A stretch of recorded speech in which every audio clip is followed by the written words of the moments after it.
Hello everyone, welcome back to the channel. मैं हूं आपका होस्ट आदर्श। दोस्तों, मिक्स रिएक्शन वीडियो सिर्फ आपके एंटरटेनमेंट के लिए है। अगर आपको मिक्स रिएक्शन देखना पसंद है तो चैनल को सब्सक्राइब कीजिए और वीडियो को लाइक करके मेरा हौसला बढ़ाइए। तो चलिए दोस्तों, शुरू करते हैं वीडियो। नमस्कार and I welcome you all to world affairs. मैं हूं प्रशांत धवन। नाउ ये वीडियो बनाते वक्त जेन्युइनली मैं बहुत खुश था और मैं आपको ये रीज़न बताता हूं। रीज़न ये नहीं है कि मैं ऑस्कर्स को मानता हूं कि बहुत बड़े अवार्ड हैं, शुक्र है ये हमारी मूवी को ये अवार्ड मिला। नहीं, बिल्कुल अभी के लिए इतिहास रचा गया है। आरआरआर का जो आइकॉनिक गाना है नाटू नाटू, पहली बार है कि एक इंडियन गाने को ऑस्कर अवार्ड से सम्मानित किया गया है। It is historic. उसके अलावा भारत की एक डॉक्यूमेंट्री द एलिफेंट विस्परर्स, इसको भी मिला है ऑस्कर। मगर एक बात मैं पॉइंट आउट करना चाहता हूं, वो ये है कि दुनिया में आप नोटिस करो, वेस्टर्न वर्ल्ड में दो मेन अवार्ड होते हैं मूवीज़ के लिए। ठीक है, एक तो हो गया यूएसए का ऑस्कर, जिसका इवेंट रिसेंटली हुआ है, इसको हम अकेडमी अवार्ड भी कहते हैं। फिर उसके अलावा यूके, यूनाइटेड किंगडम के भी खुद के अवार्ड होते हैं, जिसको ये कहते हैं बाफ्टा। बाफ्टा की फुल फॉर्म है ब्रिटिश अकेडमी फिल्म अवार्ड्स। अब एक इंटरेस्टिंग बात देखिए, बाफ्टा का जो इवेंट है वो भी हाल ही में हुआ, कुछ ही हफ्तों पहले। और उस इवेंट में ना इंडिया की किसी भी मूवी, किसी भी डॉक्यूमेंट्री को कोई भी अवार्ड नहीं दिया गया और आरआरआर को तो बिल्कुल ही इग्नोर कर दिया गया। अब आप समझ सकते हैं कि ब्रिटेन के लोग, ब्रिटेन की जो जूरी है, ये आरआरआर को इग्नोर क्यों करेगी? क्योंकि इनको लगा कि जी थोड़ा सा ज़्यादा एंटी ब्रिटिश एलिमेंट यहाँ पे था। और इस वजह से कई लोगों ने ऑनलाइन ब्रिटेन की आलोचना भी करी कि आरआरआर की बस स्टोरी की वजह से, जो मेन स्टोरी थी, जो मेन विलन थे इस मूवी में, उस चीज़ को देखते हुए ब्रिटेन का जो अवार्ड शो है बाफ्टा, उसने आरआरआर को बिल्कुल इग्नोर कर दिया। और वैसे आप देखें तो यूके में कई हिस्टोरियंस भी हैं, उन लोगों ने भी आरआरआर को काफ़ी अटैक किया है कि जी ये जो मूवी है इससे ब्रिटेन की तरफ हेट बढ़ेगी, ये गलत दिखाया है वगैरह। तो ब्रिटेन के लोग ऑब्वियसली आरआरआर से खुश नहीं थे। मगर मैं यहाँ पर यह कहूँगा, बहुत अच्छी बात है कि जो उधम सिंह मूवी के साथ हुआ था वो आरआरआर के साथ इन दी एंड नहीं हुआ। चाहे बाफ्टा ने इस मूवी को सम्मानित ना किया हो, एटलीस्ट ऑस्कर्स ने तो इसको सम्मानित किया है। नहीं तो आपको याद होगा 2021 में सरदार उधम सिंह, जो अपने आप में बहुत अच्छी मूवी थी, इसे ऑस्कर्स का पार्ट इसलिए नहीं बनाया गया क्योंकि भारत में ही ये समझा गया कि ये जो मूवी है ये थोड़ी ज़्यादा एंटी यूके है, एंटी ब्रिटिश है, इंटरनेशनल ऑडियंस इतना शायद पसंद ना करे। और उस वक्त भारत के लोग निराश भी थे कि उधम सिंह को आगे हमने नॉमिनेट किया नहीं है। बट मैं ये कहूँगा कि फाइनली इंडिया की एक मूवी जहां पर ब्रिटिश एरा के बारे में सच्चाई दिखाई गई है, उनकी क्रुएल्टी के बारे में सच्चाई दिखाई गई है, चाहे पूरी स्टोरी फिक्शनल भी क्यों ना हो, मगर जो एक्शंस थे ब्रिटेन के वो काफी हद तक ऐसे ही थे इंडिया में, ये ओपनली दिखाया गया। और एक इंटरनेशनल अवार्ड फंक्शन में इस मूवी को फिर सम्मानित भी किया गया। ये एक बड़ी जीत है। और ये भी देख के बहुत अच्छा लगा कि आरआरआर की टीम ने प्रॉपरली इंडिया को रिप्रेजेंट किया है। कहीं पे ये देखने को नहीं मिला कि वो कह रहे हैं कि ये देखिए हमारे रीजनल सिनेमा की मूवी है। हर जगह उन्होंने कहा कि जय हिंद, ये पूरे भारत की मूवी है। इंडिया का नाम रोशन किया है इस मूवी ने। और मैं ये भी देखकर काफ़ी इंप्रेस था कि जो एक्टर्स हैं इस पूरी मूवी के, स्पेशली एनटीआर, जूनियर एनटीआर, इन्होंने जो आउटफिट पहनी थी ऑस्कर्स रेड कारपेट के लिए, उस पर एक बहुत ही बड़ा यहाँ पर टाइगर का लोगो था। जब इनसे पूछा गया कि आपने टाइगर के लोगो वाली आउटफिट क्यों पहनी है, तो इन्होंने कहा कि इंडिया का नेशनल एनिमल है टाइगर, तो इसलिए मैं इंडिया को यहाँ पे रिप्रेजेंट कर रहा हूँ। तो ये देखकर बहुत अच्छा लगा कि कुछ रीजनलिज्म, कुछ यहाँ पर ऐसा नहीं था कि बस हम यहाँ के हैं, ये बॉलीवुड की मूवी है। नहीं, it was an Indian movie and the entire nation was proud of this movie.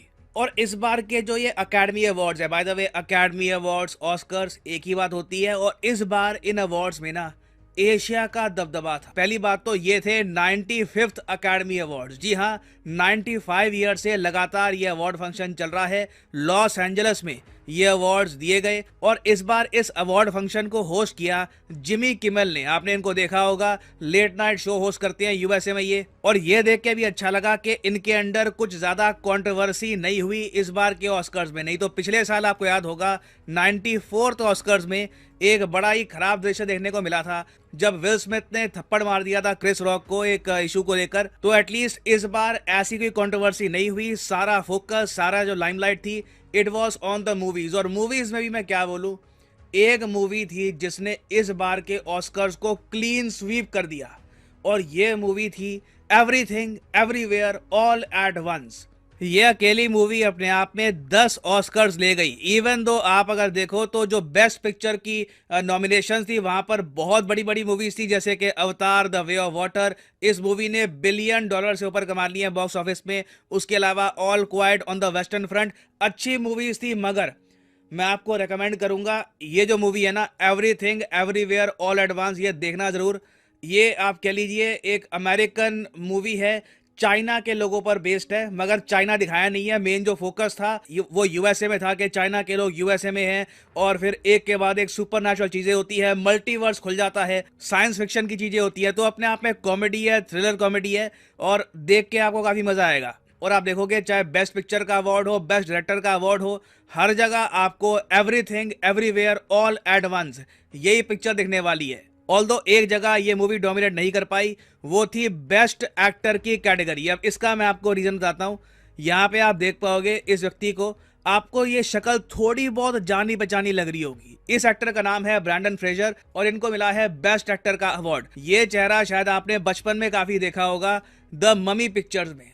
बचपन में अगर आप 90s में पैदा हुए हैं, अर्ली 2000 में पैदा हुए हैं, तो डेफिनेटली आपने मम्मी या फिर मम्मी रिटर्न्स, ये जो मूवीज थी ये देखी होगी। उस टाइम हॉलीवुड मूवीज काफी लिमिटेड आती थी टीवी पर, ये मूवी काफी ब्रॉडकास्ट करी गई थी, और उस वक्त ये एक्टर ब्रैंडन फ्रेजर अपनी पीक पे था। बैक टू बैक ब्लॉकबस्टर्स दी, सब कुछ बढ़िया चल रहा था। फिर एक के बाद एक इनकी लाइफ में खराब चीजें हुई।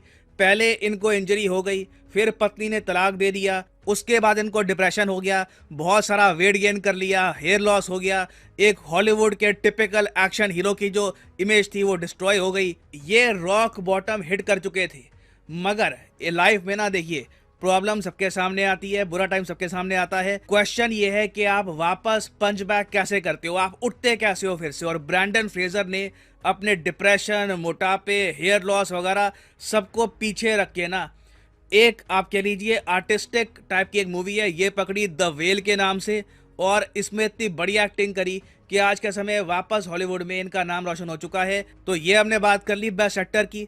बेस्ट एक्ट्रेस की तरफ हम आए, बेस्ट सपोर्टिंग एक्टर में फिर से उसी पिक्चर की domination, everything everywhere all at once. हालांकि यहाँ पे माइकल यो को जो ये अवार्ड मिला है ना, ये ऐतिहासिक है, क्योंकि पहली बार है जब एक एशियन एक्ट्रेस को ये ऑस्कर से सम्मानित किया गया है। She is the first Asian to win the best actress award, और ये भी बिल्कुल हिस्ट्री मेकिंग है। बेस्ट सपोर्टिंग एक्टर में भी आपको इसी मूवी का दबदबा दिखेगा।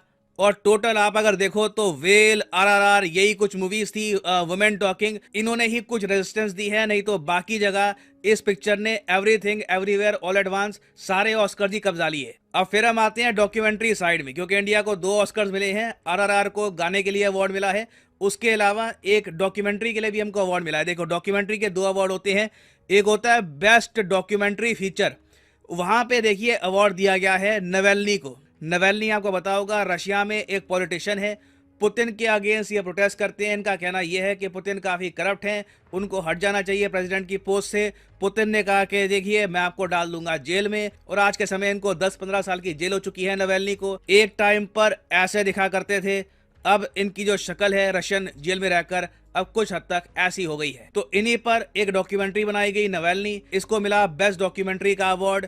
इनकी पत्नी जो यूएसए में है वो अवार्ड लेने के लिए आई। और फिर अगर हम बात करें बेस्ट डॉक्यूमेंट्री शॉर्ट फिल्म की, तो वहां पे इंडिया की एक बहुत ही फेमस डॉक्यूमेंट्री है, short documentary, the elephant whisperers, इसको मिला है अवार्ड। और ये डॉक्यूमेंट्री एक बहुत ही स्वीट स्टोरी पर बेस्ड है। तमिलनाडु में खूबसूरत नेशनल पार्क है, मुदुमलाई नेशनल पार्क, वहां पर कैसे एक ट्राइबल कपल एक बेबी एलिफेंट की केयर करता है, उसके बारे में बताया गया है।